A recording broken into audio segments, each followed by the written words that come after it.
C'est ici, à Val, dans un petit village au cœur de la Gâtine, que Diane Petit perpétue et transmet l'artisanat du fil et de la laine.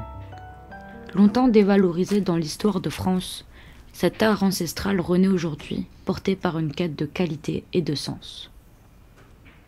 Donc, je suis Diane Petit, je suis formatrice en filage et chargée de communication à l'école de la laine depuis 2021. Et à côté de ça, je suis artisan d'art et artiste autour du fil, de la laine. Donc plutôt filage, broderie, tricot, machine, tricot main, crochet, enfin un peu de tout.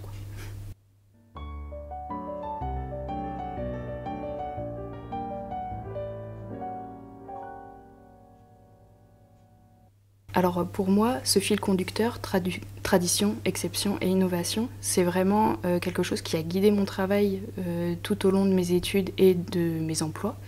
Puisque donc pour moi la tradition c'est quelque chose d'assez important, c'est un peu cette histoire de nain sur les épaules des géants.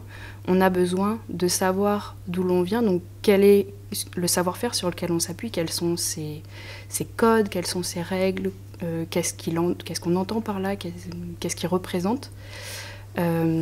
Ensuite l'exception, donc là c'est plutôt la partie de mon parcours où j'ai pu intégrer des maisons de luxe, etc., où j'ai vraiment appris l'exception, l'excellence dans le travail de la main, qui est quelque chose que je recherche activement maintenant, même dans ma pratique du filage.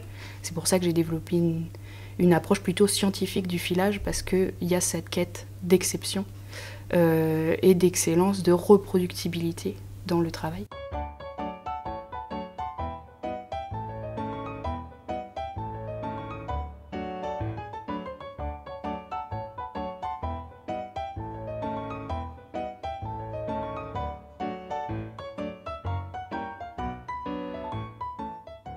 Et ensuite, pour l'innovation, alors là, c'est la partie où je m'amuse vraiment, puisque on sait d'où l'on vient, donc avec son savoir-faire, comment on le pratique.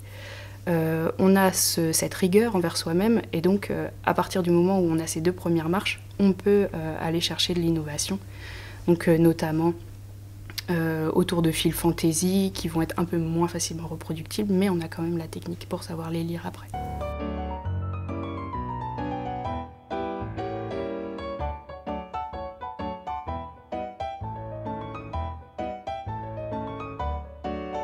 Donc, le filage de fibres textiles, c'est vraiment partir d'une fibre brute qui aura été ou non lavée en amont ou cardée en amont pour en faire un fil. Donc ça va vraiment constituer en deux étapes très simples qui vont être étirer et vriller. On a juste besoin de ces deux actions-là pour créer un fil.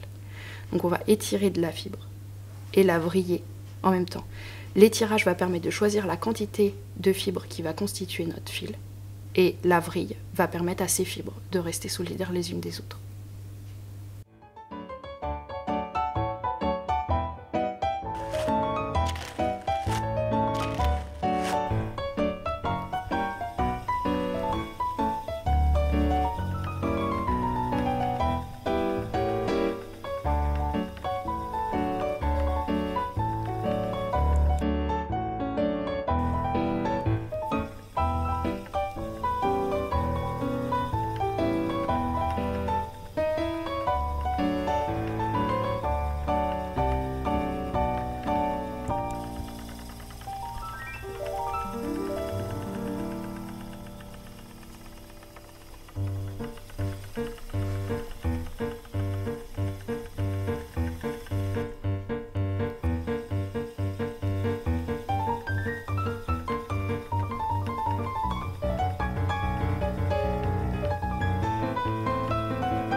Pour moi, quand on détient un savoir-faire, on en devient le garant. On doit le transmettre. Et donc l'idée de pouvoir le transmettre de manière scientifique, pour moi, c'est une assurance que si le savoir-faire passe pas de main en main, il y aura au moins eu les informations techniques qui permettront de le reproduire plus tard. C'est à l'école de la laine, à travers le projet Mouton Village, que Diane et ses collègues transmettent sans relâche ce savoir-faire dans l'espoir qu'ils rencontrent des générations à venir.